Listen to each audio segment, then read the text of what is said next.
Kanina pa ako dito ah. May tao ba dito? Hello, mga waiter! Nasaan kayo? Waitress! Taas mo Ma'am, good morning po. Pwede ko po ba makuha yung order niyo po? Malamang, kaya ako nandito, di ba? Kasi o-order ako.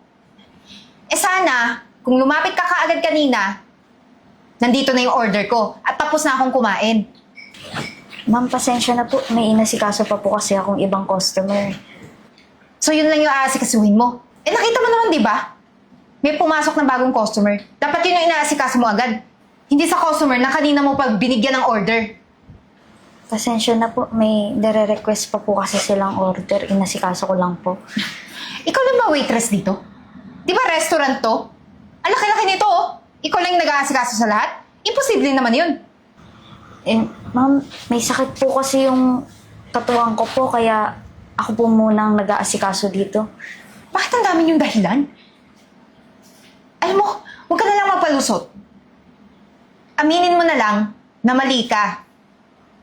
Pangit-pangit ang customer service dito. Pati mga waitress ang pangit-pangit. Saan ka ba nakuha? Ha? Paano ka nakapasok dito? Paano ka na-hired? Pwede ko po bang makuha na po yung order niyo po? Kasi may mga nag-aantay pa pong customer. Bigyan mo ako ng pinakamasarap dito na pagkain. Sige po, ma'am. Bilisan mo ha. Huwag tatanga-tanga.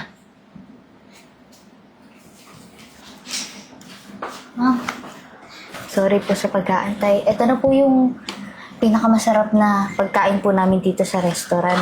Sorry Hindi na po naman. Dahil ano?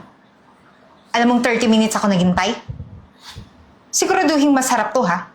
Kung hindi, ihihilamos ko to sa mukha mo. Ma'am, sigurado po ako masarap yan. Yan po yung binabalik-balikan po dito sa amin.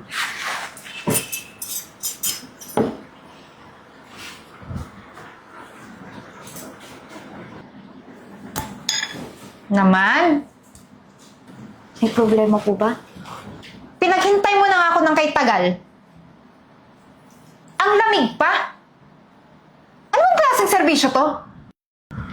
Eh, naku ma'am. Yung, Alam mo, sisiraan ko talaga tong restaurant na to. Lalong-lalo na ikaw para matanggal ka dito sa trabaho. ma'am, huwag naman po. Kailangan ko po ito yung trabaho ko na to. So, i-explain mo sa akin, bakit malamig to? After 30 minutes kong paghihintay? Tika mo, pati yung rice. Ano to, bahaw? Eh, ma'am, kakausapin ko na lang po yung mga chef po dun sa loob. Ba't ko kailangan sila kausapin? Eh, ikaw to, di ba? Nagseservisyo sa akin. Ano, para matakpan yung mali mo? Ma'am, hindi naman po sa ganun. Eh, maayos naman po yung pag-serve ko po sa iba. Nagtataka lang po ako bakit po sa inyo hindi po mainit. So, ginagawa mo kung sinungaling? Ha? Hindi naman po, ma'am. Eh, kayo lang po kasi yung bukod tanging nagreklamo po sa ulam eh. Malamang! Magre-reklamo ba ako kung tama tong sinerve mo sa akin? Kung mainit to? Eh, hindi nga din masarap eh. Alam mo ikaw, sinungaling ka. Ma'am, wag na po kayo sumigaw. Nakakahiya po sa ibang customer. Karapatan ko to bilang customer. At wala akong pakialam kung mapahiya ka. Mas mabuti nga yun, malaman ng buong tao dito, ng lahat ng tao, na pangit yung serbisyo mo. At kailangan petisyonan ka. Kasi, ang tanga mo. Naiintindihan mo ba? Tanga ka. So ngayon, anong gagawin ko dito? Papalitan mo ba? Paano kung hindi ako umorder? Itatanong ko na lang po siguro kay ma'am. Di ko din po kasi alam gagawin. Then go! Sige na po. Bilis!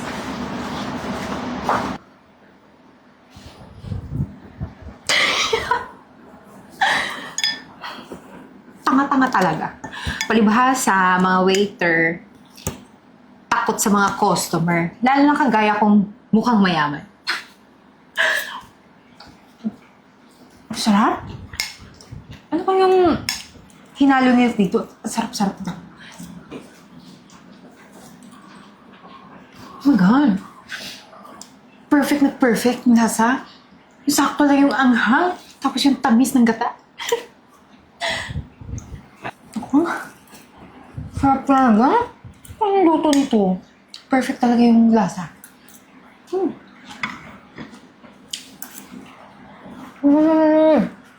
Hindi ko ma-explain. Pero busog na ako. Pa-take out ko na lang ko. Bayad naman ako.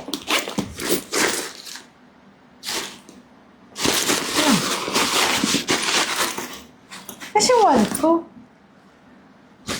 Anong magbabayad nito?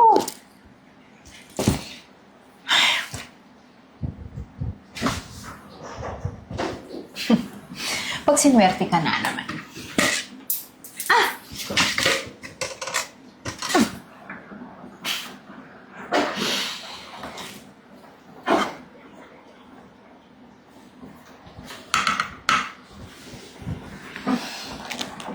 Waiter! Waiter! Pakibilis! May kailangan ako? Po, ma'am. May kailangan po ba kayo? Kakasabi ko lang, di ba, meron akong kailangan. Ba't mo inuulit-ulit? Pasensya na po. Ano pong kailangan niyo po? Nananadya ka ba? Ano pong ibig niyong sabihin? Ano ba ikaw? Huwag ka na nga magmaang-maangan. Tanga ka ba o nagpapatay mali siya lang? Ma'am, hindi ko po kayo maintindihan. Wala naman po akong ginagawa sa inyo eh. Tingnan mo to. Tingnan mo to? Tingnan mo. Ano nandyan? Tingnan mo. Ma'am, napaka-imposible naman po magkaroon ng barya dyan sa kanin. Eh, maayos naman po yung serving niya. Eh yun na nga. Pinagtataka ko. Bakit may barya dyan?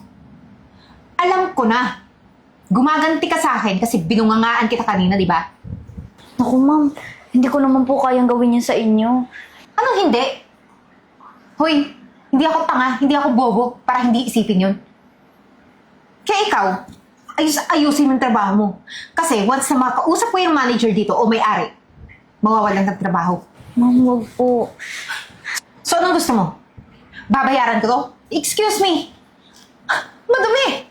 Naku ma'am, wag naman po. Hindi na nga po sumasapat yung sinasahod ko po. Kakaltas pa po sa akin. Hindi ko na yung problema. Anong nangyayari? Excuse me, matandang palubot. Ba't ka nakikisaw-saw dito? Pinagtitinginan na tayo ng mga tao. Hindi ba kayo nahihiya? Anong problema? And so, hindi ako mahihiya. Karapatan ko to. Ito kasing waiter na to, I mean waitress, tatanga-tanga sa trabaho. Binungangaan ko siya kanina kasi ang tagal niya lumapit sa akin at inaasikaso yung mga kanina pang customer kaysa sa akin na bagong dating. Tapos, pinaghintay ako ng 30 minutes, hindi pa mainit yung in-order ko. At ito pa, ang masaklap, nilagyan ng barya yung kanin para makaganti sa akin. So ano? May magagawa ka ba sa nangyayaring ganito? May-ari ka ba? May-ari? Mismo. Oh, naku ma'am, hulog ka ng langit. Mabuti na pumunta po kayo dito kasi itong waitress nyo, irereklamo ko. At sana, matanggal yan sa trabaho dahil yung serbisyo niya, palpak. So yung lahat ng sinabi ko kanina, ma'am, no, I know na valid reason yun para mawalan siya ng trabaho. Ngayon din. Pero ang tagal na sa akin ng batang to, wala naman nagiging problema. Bukod tanging ikaw lang. Naku ma'am, eh syempre, nabungangaan ko kanina. Eh gumaganti. Normal naman sa taon yung ganun, di ba? So sino ba mag-i-expect din? So, ma'am please. Kaya ito, hindi ko ito babayaran.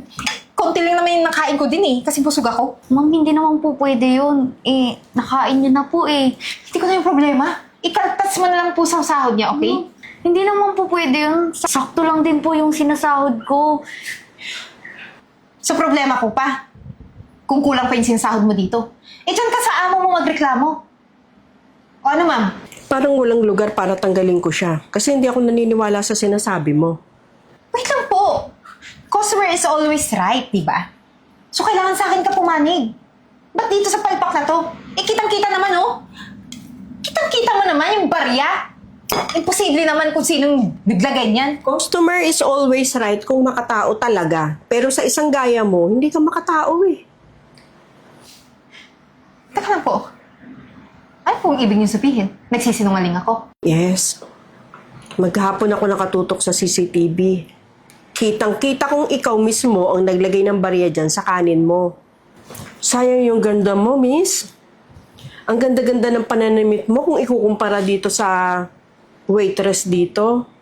Mukhang maayos pati ang pamumuhay mo kaysa sa kanya. Anong naisipan mo at ginagawa mo yun sa kapwa mo? Anong klase ka? Eh, kasi po, nawawala po yung wallet ko. Wala akong pambayad, kaya nakakita po ako ng barya dyan sa sahig. Yan po yung nilagay ko sa kanin. Ayun. Nawawala pala yung wallet mo. Tapos biglang mang-aabuso ka ng ibang tao. Wala ka palang pambayad. Eh, ma'am, hindi ko naman po sinasadya na wala dito sa bag ko yung wallet. Eh, hindi naman masama ang ugali ko, ano? Para hindi ka pagbigyan. Pwede kang maghugas ng pinggan. Maghugas ka ng pinggan doon para kabayaran dyan sa kinain mo. Bigyan mo siya, Hazel, niyang apron. Pahiram mo muna sa kanya. Teka lang po, ma'am. Dapat yung pinagkainan ko lang yung huhugasan ko, hindi yung sa lahat ng tao. Hindi. Policy yan. Pag di ka nakabayad, talaga maghugas ka ng pinggan or else tatawag ako ng polis. Ora mismo. Ano?